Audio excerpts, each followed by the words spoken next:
প্রিয় শিক্ষার্থীরা, বর্ণমালা আদর্শ উচ্চ বিদ্যালয় এবং কলেজের আজকের পঞ্চম শ্রেণীর গণিত অনলাইন ক্লাসে তোমাদেরকে স্বাগত। আশা করি তোমরা ভালো আছো, সুস্থ আছো। আজকে আমরা অনুশীলনী 3 এর যে মূল যে অনুশীলনটা আছে সেখান থেকে আমরা 2টা যোগ্যতা ভিত্তিক প্রশ্নের সমাধান করব। প্রিয় শিক্ষার্থীরা, তোমরা ইতিমধ্যে অনুশীলনী 3 করেছো, তাই আমরা এখন সরাসরি যোগ্যতা ভিত্তিক প্রশ্ন সমাধানে চলে যাচ্ছি। খেয়াল করো প্রিয় শিক্ষার্থীরা যে 1 নং প্রশ্নটি হচ্ছে 12টি প্লেট ও 3টি কাপের মূল্য এক হতে 3920 টাকা, একটি কাপের মূল্য 145 টাকা। প্রশ্ন করা হয়েছে 5টি কাপের মূল্য কত। তাহলে 5টি কাপের মূল্য কত? খেয়াল করো, এখানে আমাদের এই একটি কাপের মূল্য দেওয়া আছে কত? 145 টাকা। তাহলে একটি কাপের মূল্য যদি 145 টাকা হয়, 5টি কাপের মূল্য বেশি হবে, গুণ হবে। তাহলে আমরা ঐকিক নিয়মে এই অঙ্কটা করব। তাহলে আমরা লিখব কি? খেয়াল করো, একটি কাপের মূল্য 145 টাকা। সুতরাং কয়টি কাপের মূল্য চেয়েছে? 5টি। তাহলে 5টি কাপের মূল্য, 5টি কাপের মূল্য বেশি হবে, আর বেশি হলে কি হবে? গুণ। তাহলে আমরা লিখব 145 গুণ 5 টাকা। তাহলে কত হয়? 5 5 25 5 হাতে 2, 4 5 20 আর 2 22 2 হাতে 2, 5 থেকে 5 আর 2 7। কত হলো? 725 টাকা। প্রিয় শিক্ষার্থীরা, আমরা এই 5টি কাপের মূল্য পেয়ে গেলাম কত? 725 টাকা। আমাদের ক নং প্রশ্নটা শেষ। এবার আমরা খ নং প্রশ্নের সমাধান করব। দেখো, খ নং প্রশ্নটি হচ্ছে 2টি প্লেটের মূল্য কত। তাহলে এখানে খেয়াল করো প্রিয় শিক্ষার্থীরা, 12টি প্লেট ও 3টি কাপের মূল্য এক কত দেওয়া আছে? কত? 3920 টাকা। তাহলে এই প্রশ্নটি সমাধান করতে হলে আমাকে আগে এখানে এই যে 12টি প্লেট 3টি কাপের মূল্য, এখান থেকে আমরা প্রথমে 12টি কাপ প্লেটের মূল্য বের করব। 12টি প্লেটের মূল্য বের করতে হলে 3টি কাপের মূল্য আগে বের করতে হবে। তাহলে খেয়াল করো, আমরা 3টি কাপের মূল্য একদম ক নং প্রশ্নের মতোই আমরা বের করব। আমরা লিখব একটি কাপের মূল্য 145 টাকা। তাহলে সুতরাং কয়টি? 3টি কাপের মূল্য হবে 145 গুণ 3, বেশি হবে যেহেতু। তাহলে আমরা এখানে গুণ করে দিচ্ছি। 3 5 15, 5 হাতে 1, 3 4 12 আর 1 13, 3 হাতে 1, 3 1 3 1 কত? 4, 435 টাকা। তাহলে খেয়াল করো, 12টি প্লেট ও 3টি কাপের মূল্য হচ্ছে 3920 টাকা। এখানে এই 3টি কাপের মূল্য আমরা বের করে ফেললাম। এখন আমরা লিখছি, খেয়াল করে কিভাবে?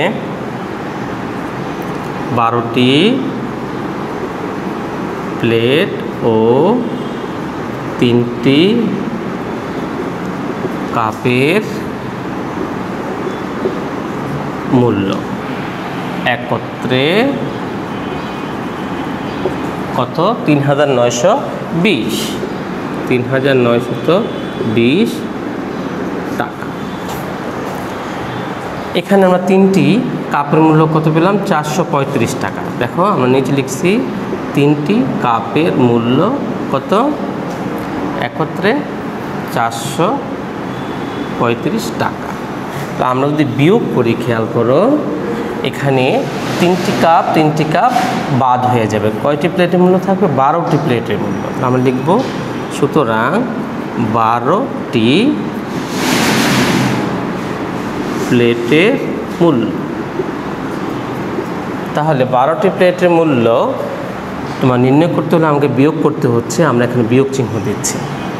তাহলে 10 থেকে 5 বিয়োগ করলে থাকে 5, হাতে 1 থাকে, 1 আর 3 4, 12 থেকে 4 বিয়োগ করলে থাকে 8, হাতে থাকে 1, 1 আর 4 5, 9 থেকে 5 বিয়োগ করলে থাকে 4, এখানে হাতে থাকে না, 3 এর 3, 3485 টাকা।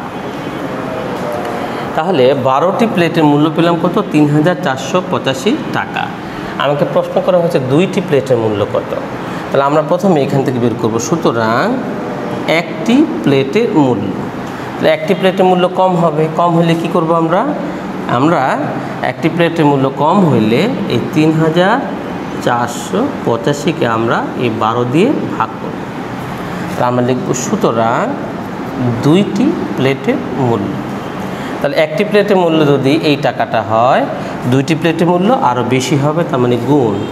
তাহলে 12, এখানে 3, 4, 8, 5 গুণ 2। এখন খেয়াল করো প্রিয় শিক্ষার্থীরা যে এখানে আমরা দেখি যে এই যে 2 আর 12 এটা আমরা চাইলে কাটতে পারি। 2 একে 2, 6 দুগুণে কত? 12। তাহলে এখানে থাকলো কি? থাকলো হচ্ছে নিচে 6, উপরে 3, 4, 8, 5, 3, 4, 8, 5। এখন খেয়াল করো এখানে এই 3485 ভাগ কত? 6। দেখো তো যে 3485 ভাগ কত? 6। তাহলে 6 দিয়ে আমরা যদি ভাগ করি তাহলে কত হয়? 6 দিয়ে ভাগ করলে হবে 34-এর মধ্যে 5 × 30, 634, 5 × 6 30, থাকে কত?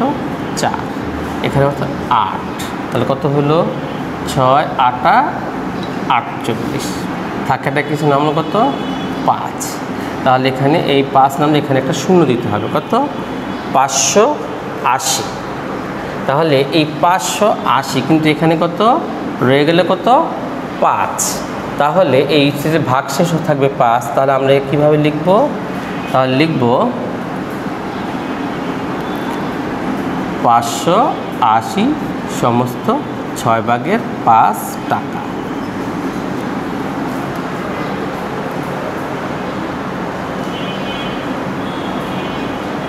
তাহলে খেয়াল করো প্রিয় শিক্ষার্থীরা, এটাকে যদি আমরা ভাগ করি তাহলে আসছে কত? 580 সমস্ত 6/5 টাকা।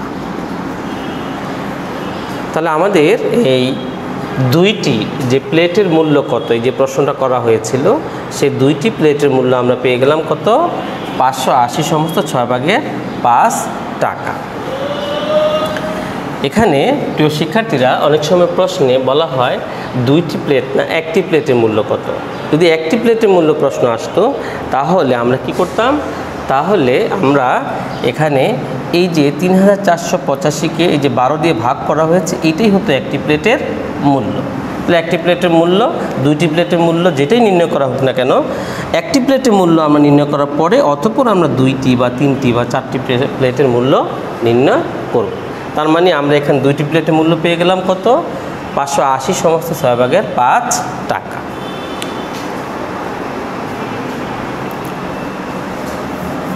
এবার আমাদের গ নং প্রশ্নটা খেয়াল করো। বলছে কি 7টি প্লেট ও 5টি কাপের মূল্য একত্রে কত টাকা? 7টি প্লেট এবং 5টি কাপ। তাহলে প্রিয় শিক্ষার্থীরা খেয়াল করো, আমরা এখানে যদি দেখি যে এই 2টি প্লেটের মূল্য বা একটি প্লেটের মূল্য বা 12টি প্লেটের মূল্য, 12টি প্লেটের মূল্য কত? 3485 টাকা। এই যে এখান থেকেই আমি কি করব? এই 7টি প্লেটের মূল্য বের করব। তারপরে হচ্ছে আমরা এই যে 5টি কাপের মূল্য, এই যে একটি কাপের মূল্য আছে কত? 145 টাকা। অতএব 5টি কাপের মূল্য কত এটা আমরা বের করব।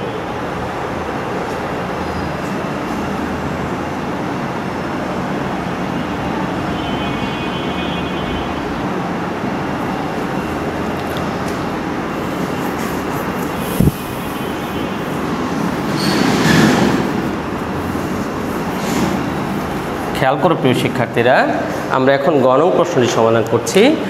গ নংয়ে হচ্ছে কি 12টি প্লেটের মূল্য কত? 3485 টাকা। আবার লিখছি, খেয়াল করো, 12টি প্লেটের মূল্য 3485 টাকা। সুতরাং একটি প্লেটের মূল্য কম হবে। কম হলে কি? ভাগ 12, এখানে হচ্ছে কত? 3, 4, 8, 5 টাকা। সুতরাং কয়টি? 7টি প্লেটের মূল্য। 7টি প্লেটের মূল্য তোমার বেশি হবে, তাহলে 3, 4, 8, 5 তোমার গুণ হবে কত? 7, আর নিচে কত? 12, এত টাকা। তাহলে এখানে কত হবে আমরা কিভাবে করব খেয়াল করো। আমরা এখানে এই 7 দিয়ে উপরে গুণ করব। তাহলে আমি যদি এখানে 7 দিয়ে উপরে গুণ করি কত হয় দেখো তো? 5 × 7 = 35, 5 × 7 = 35, 5 হাতে 3, 7 × 8 = 56, আর 3 × 59, 9 হাতে 5, 4 × 7 = 28, আর 5 33, 3 হাতে 3, 3 × 7 = 21, আর 3 কত? 24। আমরা গুণফলটা আবার খেয়াল করি। 5 × 7 = 35, 5 হাতে 3, 7 × 8 = 56, আর 3 × 59, 9 হাতে থাকে 5, 4 × 7 = 28, আর 5 33, 3 হাতে থাকে 3, 3 × 7 = 21, আর 3 কত? 24। তাহলে এখানে আমরা এই যে এটাকে ভাগ করে দেখি কত হয়। আচ্ছা, আমরা এরকমই রেখে দিই। এবার খেয়াল করো 7টি প্লেটের মূল্য আমরা পেয়ে গেলাম। এবার 5টি কাপের মূল্য একত্রে কত হবে?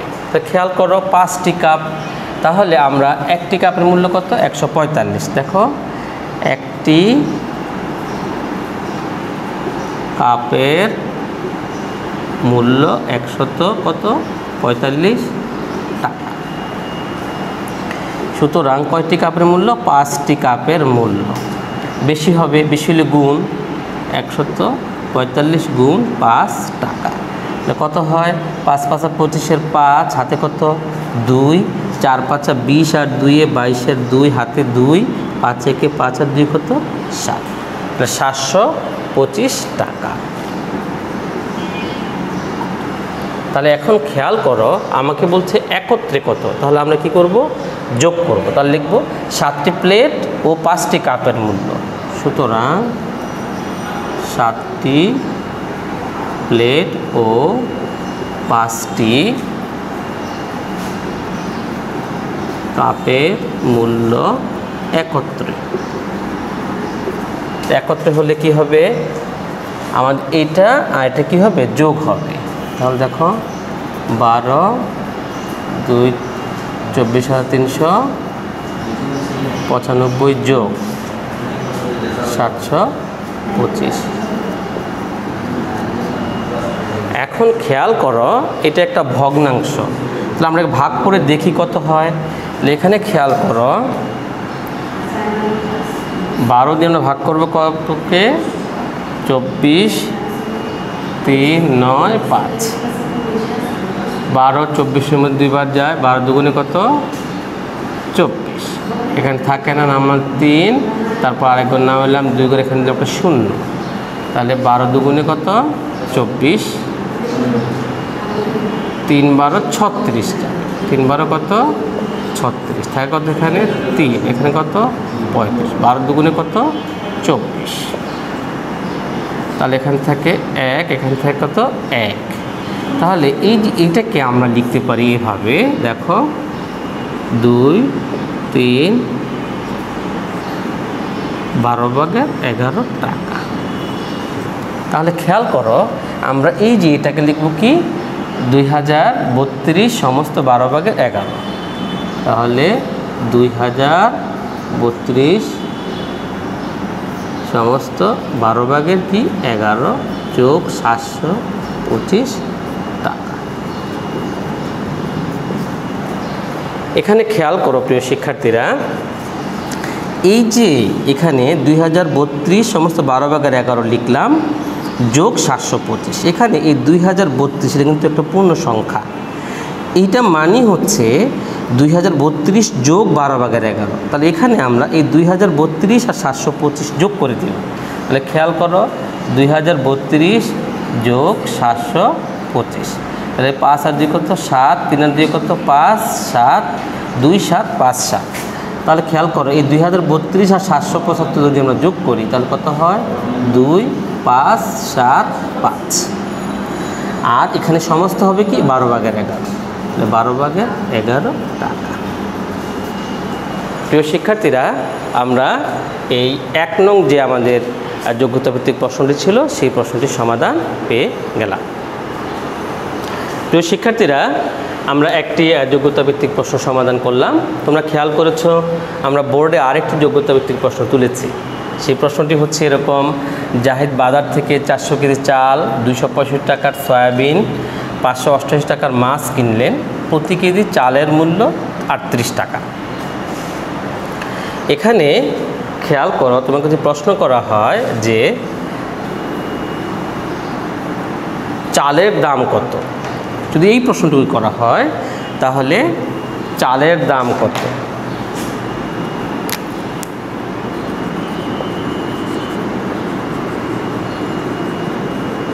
তাহলে খেয়াল করো, প্রতি কেজি চালের দাম কত? 38 টাকা। তাহলে এখানে চাল কিনছে কত কেজি? 40 কেজি। তোমরা 40 কেজি চালের দাম নির্ণয় করতে অবশ্যই পারবে। তিনি মোট কত টাকার বাজার করলেন? তাহলে এখানে চালের দাম একটা তোমরা দাম পাবে, তারপরে সয়াবিন কিনছে কত? 285 টাকা, মাছ কিনলে কত? 588 টাকা। এই টাকাগুলো যোগ করলে তিনি মোট বাজারটা কত টাকা করলেন পেয়ে যাবে। তিনি দোকানদারকে 1000 টাকার একটি নোট, তো 1000 টাকার একটি নোট মানে কয় টাকা? 1000 টাকা। বলছে ও 500 টাকার দুইটি নোট, তো 500 টাকার দুইটি নোট কত? 500 টাকার দুটি নোট 1000 টাকা। তাহলে তিনি যদি যে এই 1000 টাকা এবং 1000 টাকা দেন, তাহলে দোকানদার কত টাকা তাকে ফেরত দিবে? এখন প্রশ্ন হচ্ছে তিনি কত টাকার বাজার করলেন। যদি বাজার তিনি 1500 টাকা করেন তাহলে তাকে ফেরত দিবে, আর যদি বাজার 1500 টাকা না করে 2500 টাকা করেন তাহলে তাকে ফেরত দিবে না, উল্টো আরও টাকা চাইবে। তাহলে তোমরা এই বাসায় এই অঙ্কটা নিজেরা একটু প্র্যাকটিস করবে। আর সামনের ক্লাসে আমরা আরও কিছু সমস্যা নিয়ে সমাধান করার চেষ্টা করব। তোমরা বাসায় নিজেরা অঙ্ক করবে, পড়াশোনা করবে, সুস্থ থাকবে, আর আব্বা আম্মুর কথা শুনবে। সবাইকে ধন্যবাদ।